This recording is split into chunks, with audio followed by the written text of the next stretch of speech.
안녕하세요. 오늘도 사연살롱을 찾아주셔서 감사합니다. 저는 초등학교에서 아이들을 가르치고 있는 40대 여자예요. 결혼한 지 8년 차에 접어들고 있고 남편은 사립중학교에서 수학을 가르치고 있어요. 저와 남편은 노량진에서 임용고시를 준비하며 만났어요. 그때의 인연이 부부의 인연으로 이어졌고 저는 남편의 바르고 교사로서 아이들을 좋아하는 모습에 호감을 갖게 됐죠. 저는 사실 보람보다는 안정적인 직업으로 교사직을 택한 케이스였거든요. 그런 저에게 남편은 같은 교사로서 좋은 자극을 주는 존재예요. 그런 저지만 저에게는 정말 특별한 제자가 한 명, 아니 한 분 계세요. 바로 저희 시어머니신데요. 이번 기회에 저희 시어머니 자랑을 좀 하고 싶어서 이렇게 사연글을 보내게 되었어요. 결혼 전 남편의 집은 가부장적인 분위기와 남편의 위로 누나가 3명이나 있다는 점을 빼고는 마음에 걸리는 부분이 없었어요. 지금 생각하면 저도 경험이 없다 보니 깊이 생각하지 않은 것 같아요. 남편은 시어머님이 30살에 낳은 막둥이에요.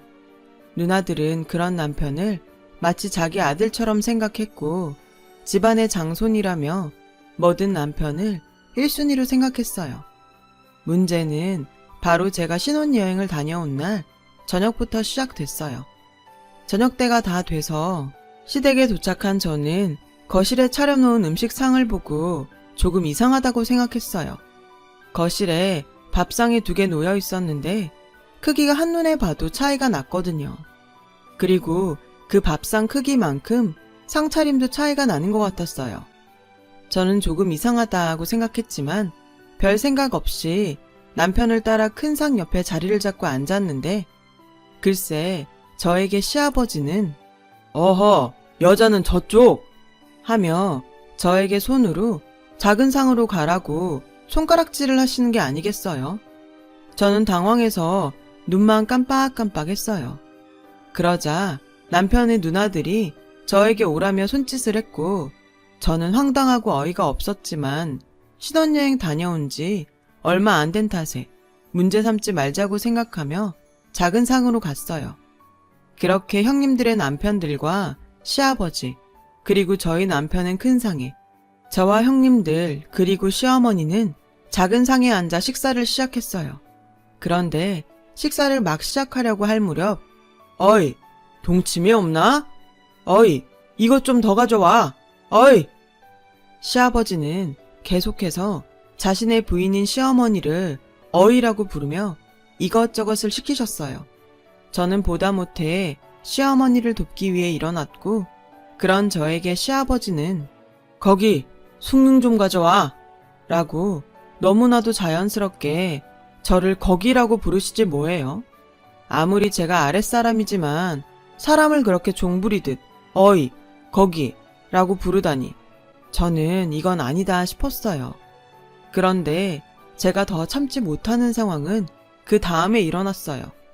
어이 전에 선물로 받은 법주 가지고 와. 냉장고에 넣어놨어. 시아버지는 시어머니께 술을 가지고 오라고 하셨고 시어머니는 시아버님이 말한 술을 꺼내기 위해 냉장고 문을 여셨는데 술을 못 찾으시는 듯 한참을 냉장고 안을 들여다보고 계셨어요. 거참 왜 이리 굼떠? 기다리다 목 빠지겠네. 시아버지는 조금도 기다리지 못하고 목소리를 높이셨고 저는 냉장고로 가서 구석에 놓여있는 술병을 하나 꺼내 이게 맞냐고 시아버님께 여쭤봤어요. 거기 적혀 있잖아. 뭘 물어? 찾았으면 빨리 갖고 와. 저는 별것도 아닌 일에 연신 짜증을 내는 시아버지가 불쾌했어요. 그런 제 속마음이 보였는지 시어머니는 냉큼 제 손에 들린 술병과 술잔을 챙겨 시아버지에게 갖고 저는 애써 화를 누르며 다시 작은 상 앞에 앉았는데 아무리 글씨 모르는 바보라도 병만 보면 모르나. 이 봐봐. 딱 봐도 술병이잖아.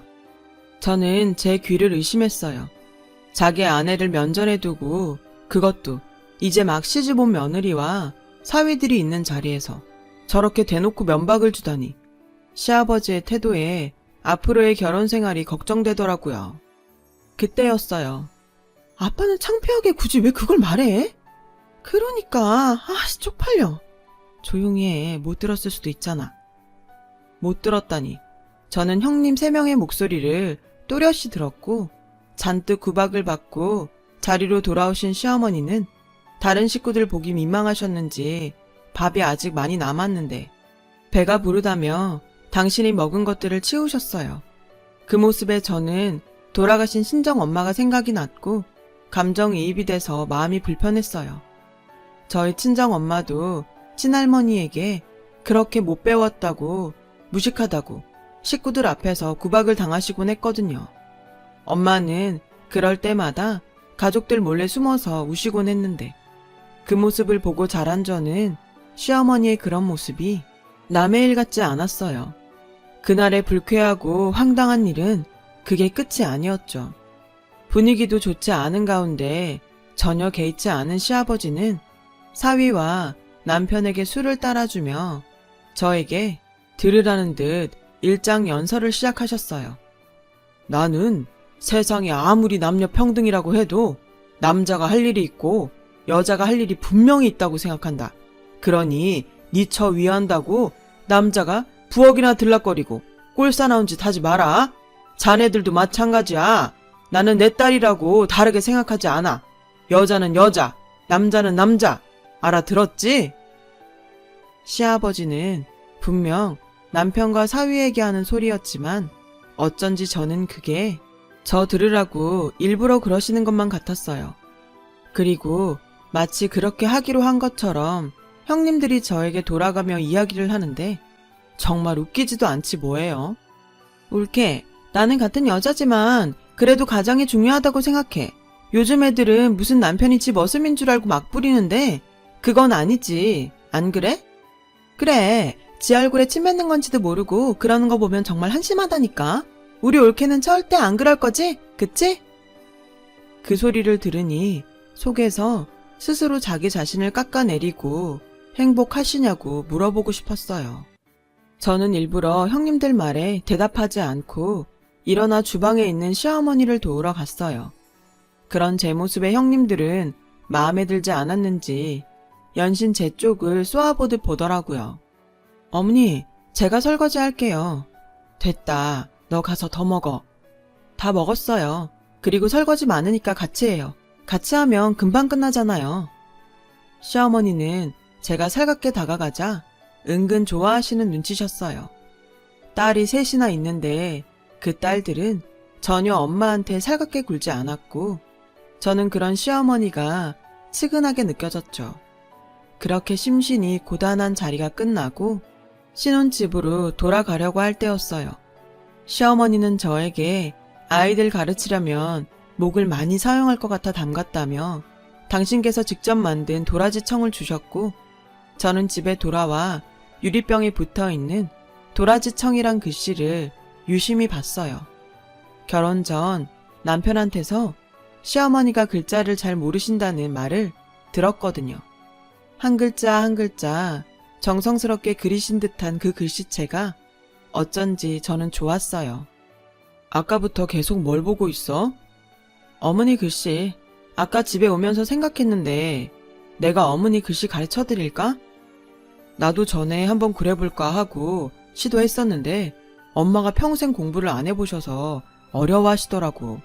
당신 보기도 그렇고 나 보기에도 민망해 하시고. 남편 말에 조금 고민이 됐어요. 제가 한글을 가르쳐 드린다고 하면 기분이 좋으실 것 같지 않았거든요. 주변의 동료 교사들도 괜히 좋은 마음으로 시작했다가 고부간에 상처만 줄 수 있으니 하지 않는 게 좋을 것 같다고 했어요. 그래서 괜히 긁어 부스럼 만들지 말자는 마음으로 그 마음을 접었어요. 그렇게 1년의 시간이 흘렀어요. 저는 임신을 했고 입덧이 끝나 좀 나아지려고 하는 시점에 무슨 이유에서인지 조상기가 있어 병원에 입원하게 되었어요. 친정엄마가 안 계시는 저에게 시어머니는 당신이 병원에서 제 간호를 도맡아 하시겠다고 하셨어요. 저는 너무 감사했는데 뜻밖의 예상하지 않은 일이 벌어졌어요. 박미영 사모님 보호자분, 이거 하나만 작성해주세요.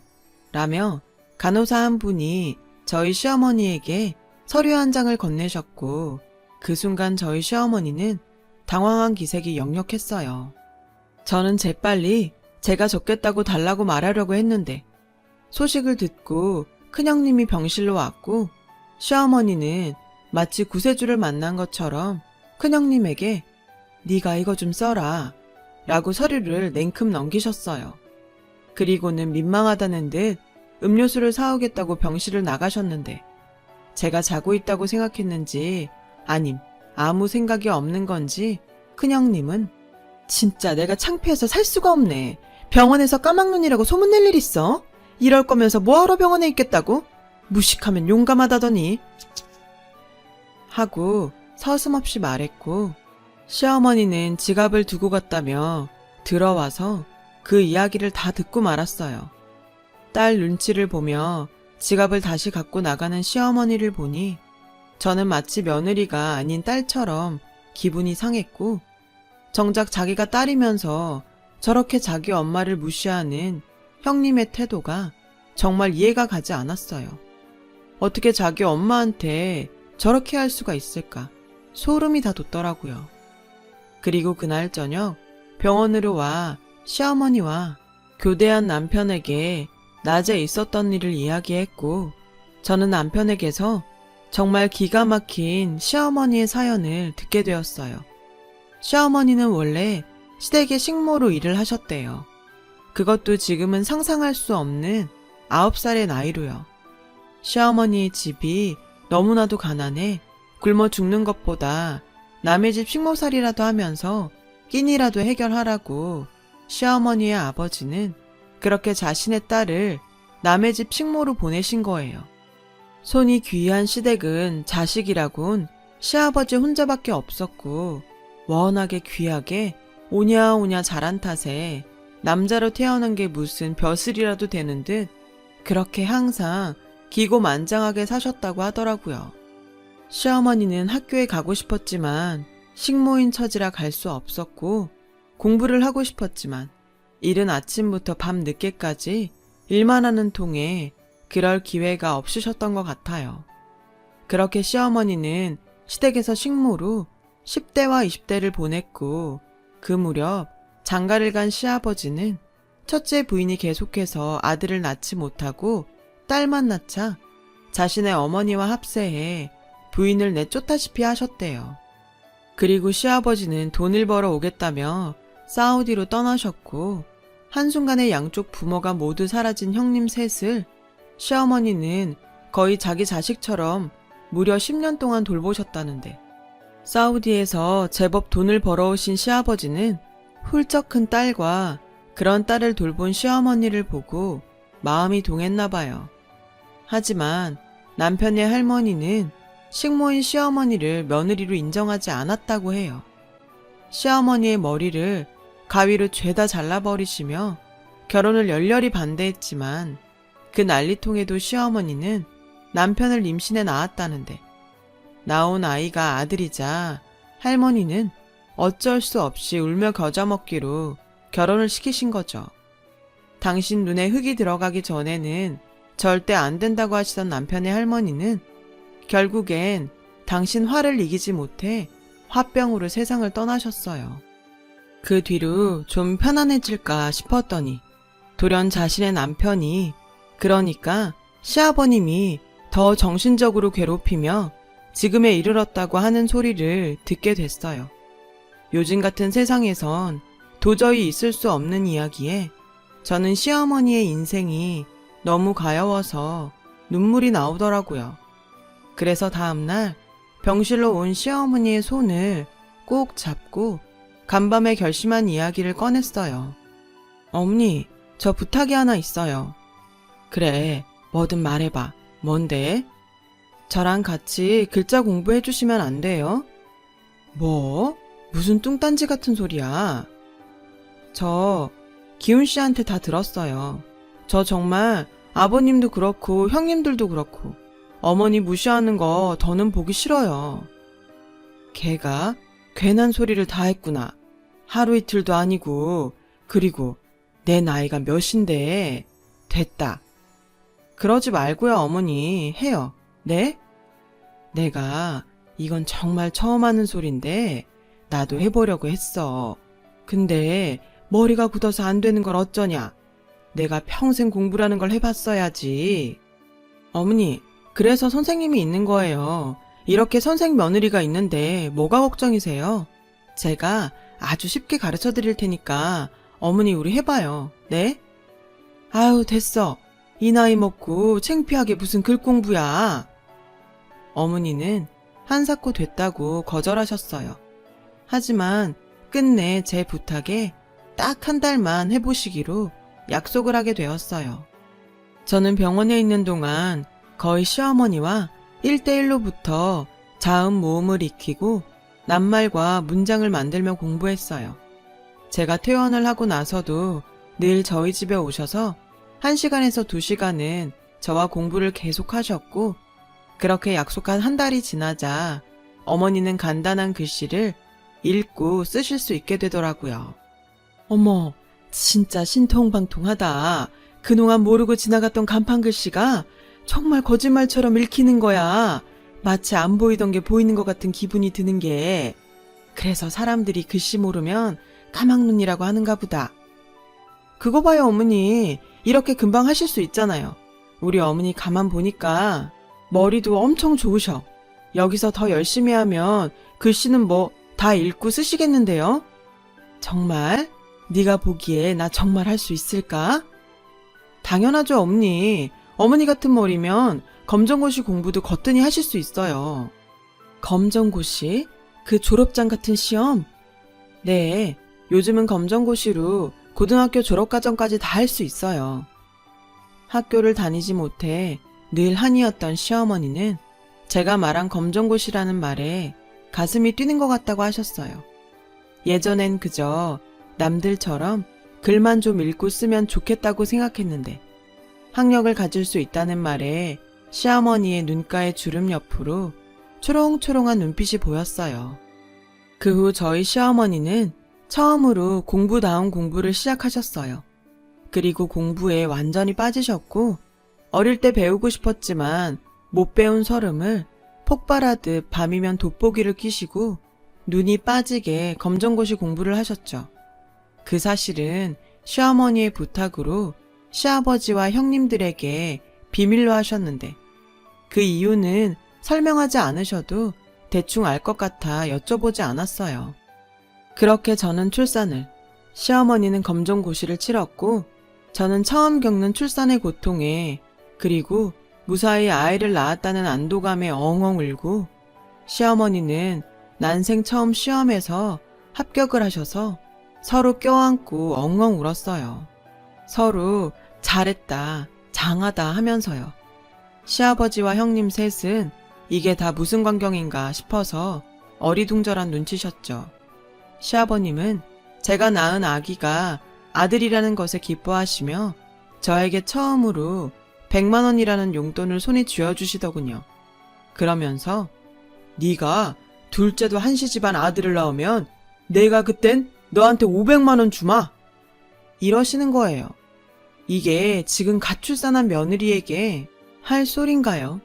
저는 그날 이후 뭐 아니면 도다 하는 심정으로 이 뿌리부터 썩은 한씨 집안을 완전히 바꿔놓기로 마음 먹었어요. 남편과 시어머니는 당연히 말렸지만 태어난 아이를 위해서라도 절대 포기할 수 없었어요. 요즘이 어떤 세상인데 남녀 차별을 가족끼리 하면서 산답니까? 아이의 3-7일이 지나는 날, 그날은 모처럼 시댁의 식구들이 다 모여서 식사를 하기로 한 날이었어요.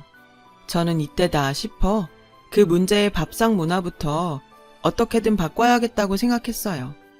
시아버지와 형님의 남편들, 그리고 저희 남편은 식사가 다 차려지기를 기다리며 각자 거실에서 시간을 보낼 때 저는 하루 전날 미리 사다 둔 더 큰 상을 펼쳐 더 푸짐한 상을 차렸어요.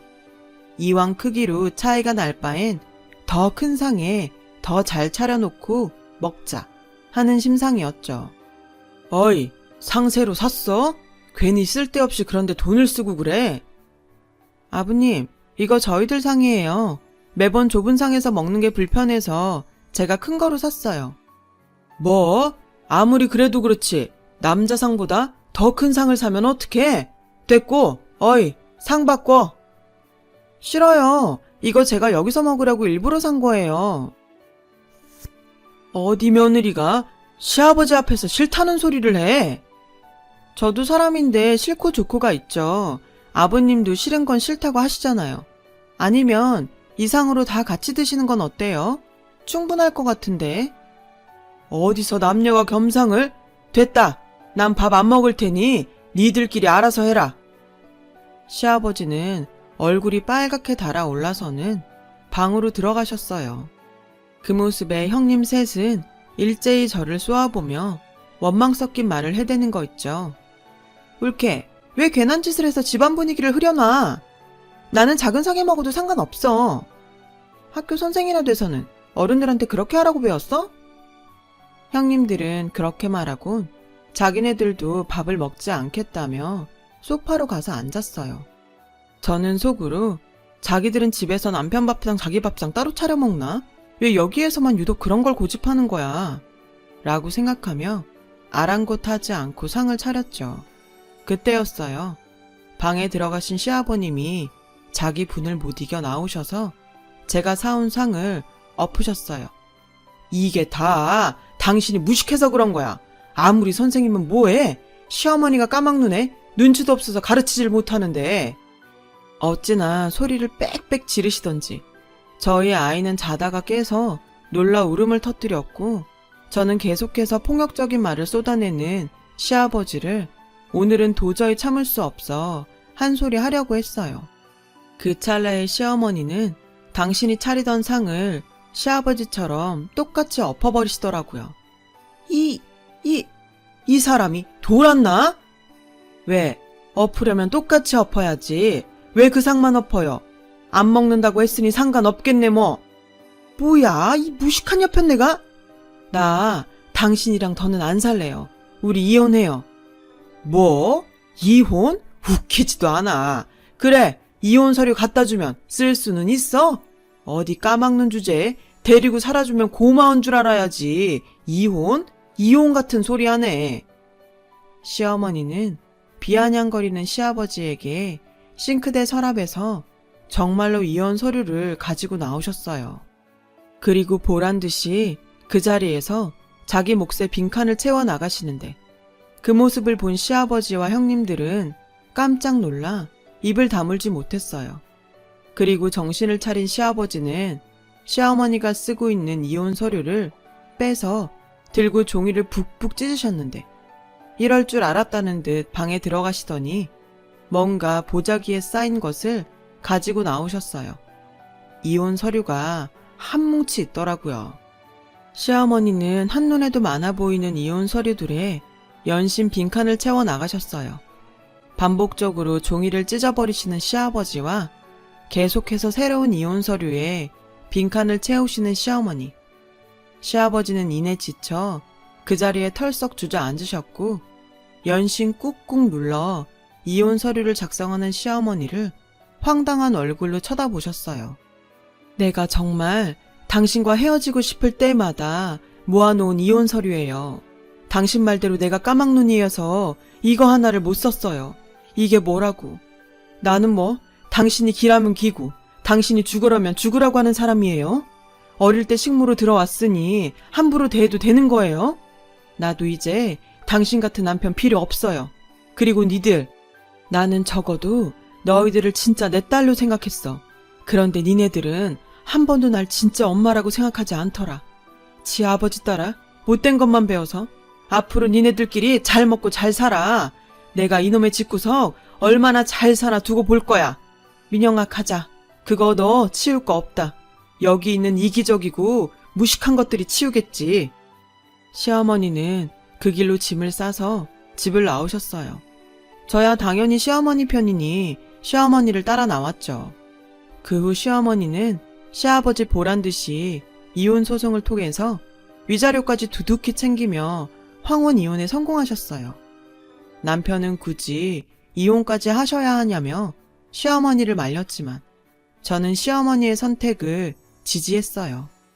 누군가는 집안에 며느리가 잘못 들어와 시부모님을 갈라서게 했다고 손가락질 할지도 모르지만 저는 시어머니가 자신의 행복을 위해 용기를 내신 것에 오히려 감동을 받았어요. 집을 나오신 시어머니는 저희 집에서 지내시며 저희 아이 육아도 도와주시고 다음 공부를 이어가셨어요. 힘드시니 천천히 하자고 해도 한사코 다음 과정을 패스해야 한다고 그 열의가 정말 말도 못했어요. 그 결과 시어머니는 3년 만에 목표하던 고등학교 과정을 모두 끝내셨어요. 중간에 불합격을 받은 날도 있었지만 시어머니는 끝까지 포기하지 않으셨고 마지막 검정고시에 합격하는 날 평생의 한을 풀었다고 제 손을 붙잡고 펑펑 우셨어요. 저도 덩달아 어찌나 울었던지 다음날 출근해야 하는데 눈이 너무 빨개서 창피할 지경이었죠. 전 시어머니에게 늦지 않았으니 지금이라도 이루고 싶은 꿈을 꾸시라고 말했어요. 이왕 시작한 공부 대학까지 가셔도 되고 아니면 되고 싶은 직업에 도전하셔도 된다고 했더니 저희 어머니 하시는 말이 있잖아, 난 영어를 그렇게 배우고 싶더라. 외국에 나가서 거기 나라 사람들이랑 친구도 되고 싶고 혼자 막 자유롭게 여행하면서 글도 쓰고 싶어. 왜 요즘 블로그? 그런 거 있잖아. 저는 또다시 초롱초롱한 눈빛을 보이며 당신이 하고 싶은 것에 관해 이야기를 하는 시어머니를 보고 지지하지 않을 수 없었어요. 그래서 그 후로 저는 영어학원에 시어머니를 등록해 드렸고 그렇게 딱 1년을 공부하신 시어머니는 호주로 떠나셨어요. 제가 왜 하고 많은 나라 중에 호주냐고 물었더니 거기 캥거루가 정말 그렇게 주머니에 지 새끼를 넣고 뛰어다니는지 궁금해서 라고 하셨어요. 이유가 어쨌건 시어머니는 당신의 첫 번째 꿈을 위해 비행기에 오르셨고 남편과 저는 부디 건강만 하시고 연락 자주 주시라고 신신당부했어요. 지금 저희 시어머니는 여행 블로그를 잘 운영하시면서 아직도 긴 여행에서 돌아오지 않고 계세요. 블로그에 보면 꽤 팬이 많아요.